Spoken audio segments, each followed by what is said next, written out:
मैं doctor Kapil Singhal anaesthetist metro hospital से और मेरे साथ doctor Akash Mishra neuro surgeon metro hospital. हम दोनों ने डॉक्टर आकाश के पास पेशेंट आया था सर दर्द और दौरे के लक्षण लेकर के, साथ में उल्टियाँ थी, जिसको डायग्नोसिस बनाई गई कि उसको ब्रेन ट्यूमर है। ब्रेन ट्यूमर की सर्जरी प्लान की गई। ब्रेन ट्यूमर की सर्जरी में जो हमारे यहाँ हमने ये केसेस किए, इसमें जो यूनिक बात थी वो ये थी कि इसमें हमने अवेक क्रेनियोटमी की, यानी कि सर्जरी के दौरान मरीज को एनेस्थीसिया इस तरह से कैलकुलेट करके दिया गया कि उसके दौरान वो जवाब दे सके, उसके दौरान वो हरकत कर सके और मरीज को दर्द भी ना हो। इसके लिए प्रिसीजन सर्जरी, इससे ये फ़ायदा होता है कि सर्जन को एकदम प्रिसाइज सर्जरी करने का मौका लगता है, जिससे कि रिज़ल्ट हमारे पेशेंट के बहुत बेटर होते हैं। कोई भी बाद में न्यूरोलॉजिकल डेफिसिट होने के चांसेस ऑलमोस्ट निल हो जाते हैं।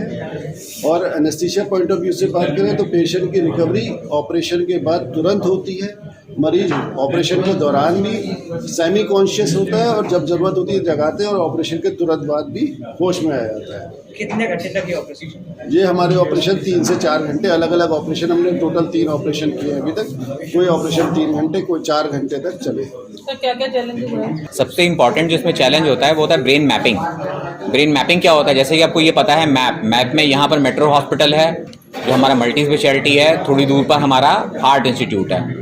जैसे ये मैप है तो वैसे हमको मैप ये करना होता है कि ब्रेन का कौन सा पार्ट हाथ चला रहा है, कौन सा पार्ट पाँव चला रहा है, कौन सा पार्ट में मरीज बात करता है उससे आवाज़ निकलती है।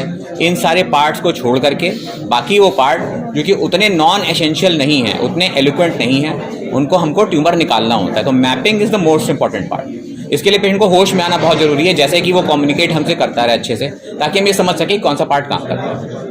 सर, जैसे ऑपरेशन के नाम पे ही लोग घबरा जाते हैं, पैनिक हो जाते हैं, तो उसी बीच सर्जरी के बीच में उनको जगा के सवाल पूछना या चीज़ें करना, उनको क्या पैनिक या ऐसी सिचुएशन में भी डाल सकता है? देखिए, डाल सकता है, इसीलिए हम पहले पेशेंट से बात करते हैं। जैसे डॉक्टर कपिल ने पहले बताया, patient is the most important component. अगर वो तैयार है इसके लिए तो करना है, अगर वो तैयार नहीं है तो फिर इस केस को ऐसे नहीं करना है। सर, ये आइडिया की अगर बात करें कि नोएडा एनसीआर में ये पहला केस है जो आप जैसा आप बता रहे हैं कि एनसीआर मत बोलिए, दिल्ली में पहले केसेस हुए हैं, मगर नोएडा, ग्रेटर नोएडा, गाजियाबाद में हम पहले सक्सेसफुल आपके जो हाँ जी। मतलब अवेक करके सक्सेसफुल ज़्यादा है या मतलब बेहोश की हालत में ज़्यादा है? ये depends upon cases to cases, ये नहीं कह सकते। वैसे अवेक करके मैपिंग अच्छी हो सकती है, जिसकी वजह से हम पेन के पार्ट को अच्छे से समझ सकते हैं। तो बेटर ये है कि अगर अवेक हो सकता है तो अवेक करना चाहिए। इसमें जैसा आपने बताया न्यूरोलॉजिकल नुकसान जो है वो काफी कम हो जाता है। हाँ। उसको थोड़ा सा एक्सप्लेन करें क्या होता है। वही मैंने कहा, मैपिंग करते हैं, मतलब हमें पता है कि ये पार्ट जो है ये काम करता है, तो हम उस पार्ट को छोड़ सकते हैं। मान लीजिए